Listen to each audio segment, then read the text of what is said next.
was told humans were monsters, then one called me family. The oxygen counter on my pod read 4% when I heard her voice. I had already made peace with dying. My emergency beacon was off. I had turned it off on purpose because the ship that had stopped 300 meters from my pod was human, and I had been taught since I was small enough to fit in a hatchling nest that dying alone in the cold dark was better than what humans did to those they caught. So I sat in the fading warmth of a failing life support pod, 6 limbs folded tight against my body, my antenna flat and trembling, and I waited. Then the comm crackled. "Hey, little pod, I see you." The voice was low and rough, like gravel being dragged across stone.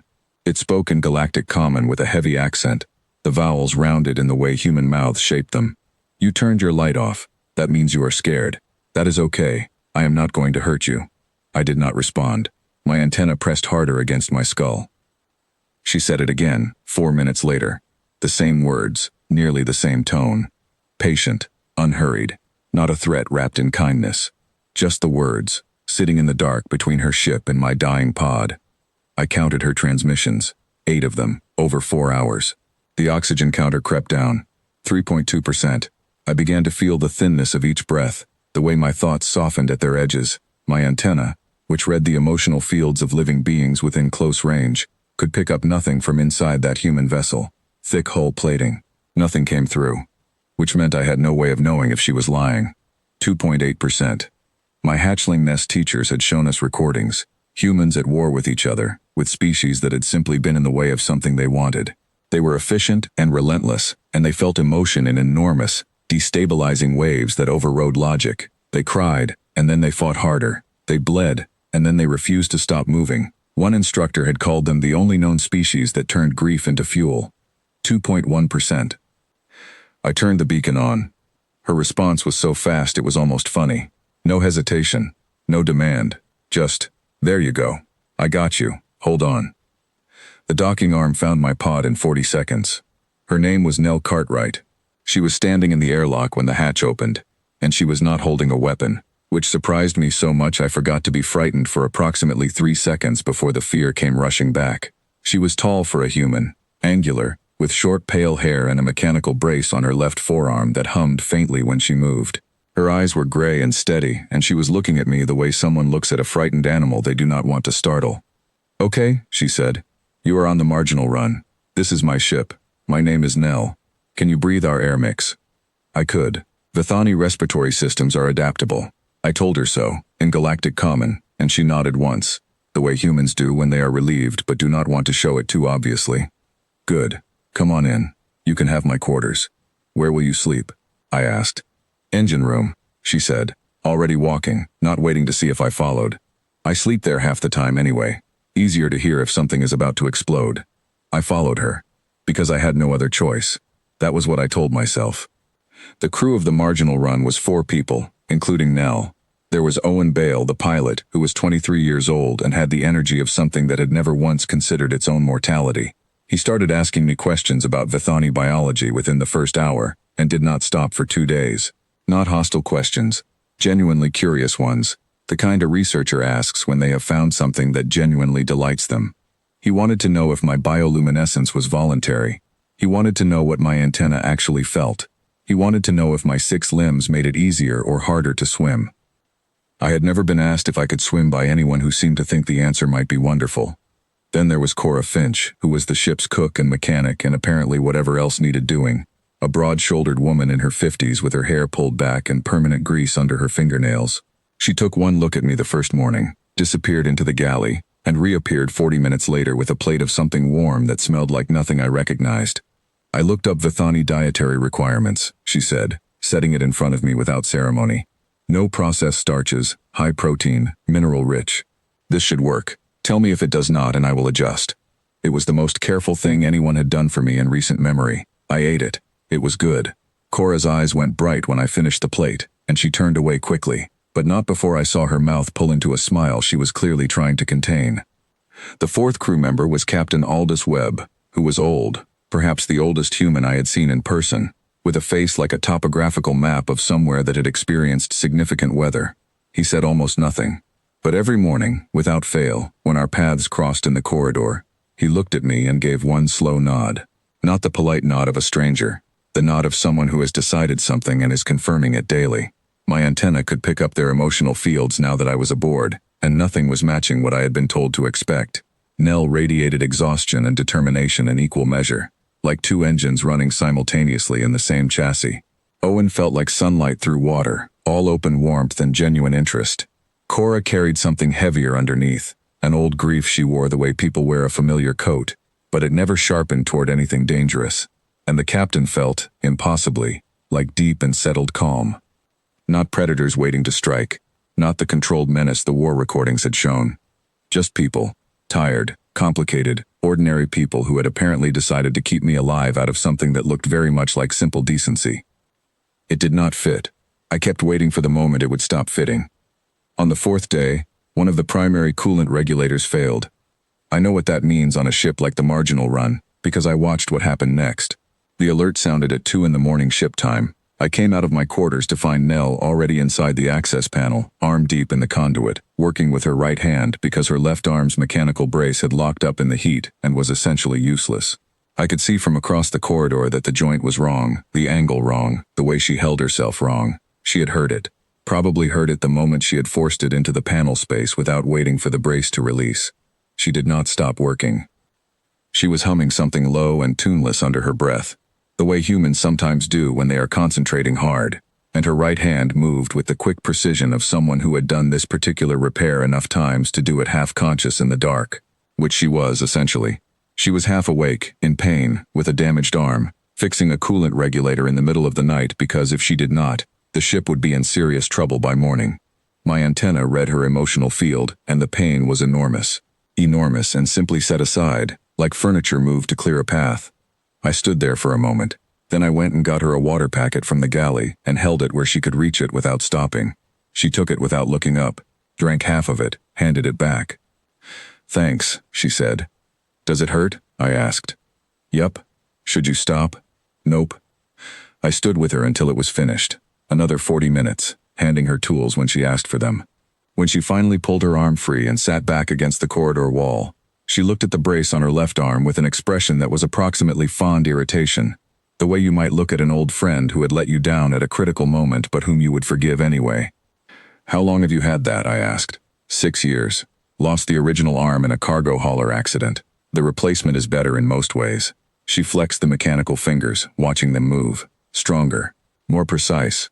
Runs hot in confined spaces, though. We have an ongoing disagreement about that." She said it like the arm was a person she had an ongoing disagreement with. I found, to my surprise, that I understood exactly what she meant. On the 7th day, a Vithani patrol vessel dropped out of transit directly across our bow.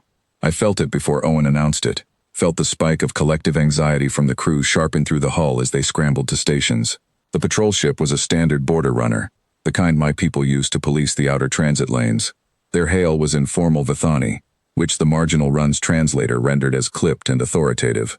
They had detected a Vithani biosignature aboard a human-registered vessel. They required the subject to be transferred to their custody within the hour. There was no question in the transmission, no negotiation, just the flat certainty of people who believed they were obviously correct. I was already moving toward the airlock, not because I wanted to go, because I assumed this was how it ended, that the crew of the Marginal Run would look at the situation, weigh the cost of refusing a Vithani patrol against whatever small attachment they might have developed to a hitchhiker alien in 7 days, and open the lock. Captain Webb's voice stopped me. He was at the main comm and he began to speak in formal Vithani, not the halting, translated kind. Clean, proper, grammatically exact formal Vithani, the kind used in protection declarations under Vithani interstellar law, the kind that required years of study or an extraordinarily specific reason to learn. He declared me under the Marginal Run's formal protection. He named the declaration correctly. He used every required phrase in the correct order. The patrol was silent for 11 seconds. Then they left. I stood in the middle of the corridor and could not move. My antenna had gone white at the tips, which in Vithani biology means an emotional state so overwhelming the body does not know how to contain it. It is not something you can control. It simply happens. Owen saw it first. His eyes went wide. "Is that bad? Are you okay? Should I get Nell?" "No," I said. My voice came out very quiet. "It is not bad." "What does it mean?" I had to think about how to translate it. "It means I did not know this was going to happen." I went to find the captain. He was already walking back toward his own quarters, unhurried, like he had simply done a small administrative task. "You knew our law," I said. He glanced back at me. "Studied it when we picked you up. Took me about 3 days to get the declaration phrasing right. Good thing they didn't come sooner." He said it without drama, without waiting for thanks. He turned the corner and was gone. I stood in the empty corridor for a long time after that. On the 12th night, I could not sleep. I went to the small common area near the galley and sat with the lights low, and I accessed the ship's network connection to the Galactic archive. I started looking up humans. Not the war recordings I had been shown in the academy. The other records, the ones that came after the wars. What I found did not make sense at first, because it was so inconsistent with the image I had carried my whole life. There were records of humans who had run into burning structures to pull out strangers. Records of humans who had donated organs to people they had never met, because the other person needed it and they had one to spare. Records of entire human communities that had, after enormous collective violence, sat down with the people they had been fighting, and built agreements and shared meals, and over decades built something that looked, against all logic, like peace. There was a human concept that had no direct Vethani equivalent. The closest translation was something like taking someone in. It described the act of extending the protection and resources of your household to someone who had none, permanently, without condition, simply because they needed it and you were able. Humans did this with other humans. They did it with animals. Apparently, in a growing number of documented cases across the last 50 years of expansion, they had begun doing it with other species. I sat with that for a very long time. Then Nell appeared in the doorway in her off-duty clothes, carrying 2 cups of something hot, and she stopped when she saw me and said, "You could not sleep either." "No." She held out one of the cups. I had learned by then that refusing food or drink from Cora or Nell was something they found genuinely distressing, so I took it. It was warm in my hands, something herbal and slightly bitter. She sat across from me and did not ask what I had been reading, which I appreciated. After a while I said, "Why did you wait? Outside the pod, 4 hours. She wrapped both hands around her cup. "Because you were scared. And you were dying. And those 2 things seemed like enough reason. You did not know what I was. I knew you were scared and dying. That seemed like the important part. We are taught that humans are dangerous," I said. "That contact with humans ends badly. Contact with humans often does end badly," she said. "Not defensively. We've got a long and impressive record of doing harm. The Academy wasn't wrong to show you that. But scared and dying is scared and dying. Doesn't matter what species." She looked into her cup. "I was scared too. When I opened that airlock, my hands were shaking the whole time. I just figured being scared was my problem to deal with, not yours." I thought about what my instructor had said, that humans turned grief into fuel. I had understood it as a warning. Sitting across from Nell Cartwright in the low light of a small ship's common area, I began to think I had been understanding the wrong half of it. We reached Karev Station on the 14th day. I stood on the loading ramp with my small recovered pack, which Cora had washed and Nell had repaired the strap on without mentioning it, and I looked at the station concourse through the open bay door. There was a Vethani consulate sign visible from here, pale blue script against gray paneling, 17 minutes walk. I knew exactly where to go. I had my documents. I had been fed and healed and kept safe for 2 weeks by 4 humans on a ship called the Marginal Run, and I was fully capable of walking off this ramp and beginning the process of returning to my own people. Nell found me standing there. She stood next to me, not touching, looking out at the same concourse. She was quiet for a moment. "Deo bet me you'd have left by breakfast," she said. "His name is Owen," I said. "He goes by Deo sometimes. Long story." She tilted her head. "We've got a spare bunk. The one you've been using, actually, since nobody was using it before you showed up.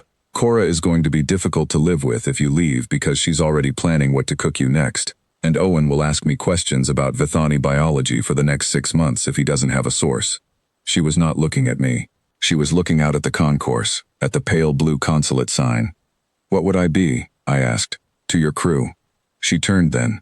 She looked at me the way she had looked at the engine panel that first night, like something that deserved her full and serious attention. "Family," she said. "Obviously." My antenna went white to the roots. She took one alarmed step back. "Is that bad?" "That is bad, isn't it?" I said the wrong thing. "No," I said. The word came out strange because my voice was doing something I could not entirely control. In Vethani biology, white means joy. It is involuntary. It happens when an emotion is too large to process normally. She stared at my glowing antenna for a long moment, then she laughed. It was the first time I had heard her really laugh, not the small, quiet exhales she used as punctuation, but an actual laugh, and my antenna read it like standing near a small sun, warm and bright and completely unguarded. "Okay," she said, when she had recovered. "Okay, so you'll stay." "I will stay," I said. She nodded, already turning back toward the ship like the matter was settled, which it was. "Good. Come on. Cora made something for lunch that she's been very smug about all morning, and I think she needs an audience." I followed her up the ramp. "I want to tell you what I know now, having traveled for 2 years on the marginal run, having watched these 4 humans navigate a universe that is frequently unkind to small independent cargo haulers, having had Cora teach me to cook 3 human dishes, and Owen teach me 4 human card games, and Captain Webb teach me, entirely without words, what it looks like when a person has decided that something matters, and is simply going to keep showing up for it. They told me humans were monsters. They showed me the recordings, the wars, the weapons, the long, brutal history of a species that had nearly destroyed itself, and then built ships and gone looking for new horizons. They were not wrong about the history. What they did not show me was what came after, what humans do when the war is over and the wounded are in front of them, what humans do at 2 in the morning when something is failing, and the easy choice would be to let someone else handle it. What humans do when a strange alien turns off her beacon in the dark because she is too frightened to accept help, and they wait, patiently, broadcasting into the silence for 4 hours because leaving does not feel like an option. They showed me that humans are capable of tremendous harm. What they forgot to mention is that the same quality that makes humans dangerous, the refusal to stop, the determination that outlasts logic, the sheer stubborn refusal to accept that something is over, is the exact same quality that makes them wait outside a dying pod in the dark for a frightened stranger. The monster and the guardian are the same creature. The difference is which way they are pointed. Nell pointed herself at me. So did Cora and Owen, and the quiet captain with his slow morning nods. They pointed themselves at a scared alien in a failing pod, and they did not waver. I was told to fear them. I was never warned that the thing humans do when they decide you matter is so complete and so steady that it fills up every definition of the word I grew up with for that feeling. Family, obviously. I understand now why she said it like that, like it was not even a question, like it had been true from the moment they opened that airlock and waited for me to be ready. It had been. I just had not known it yet.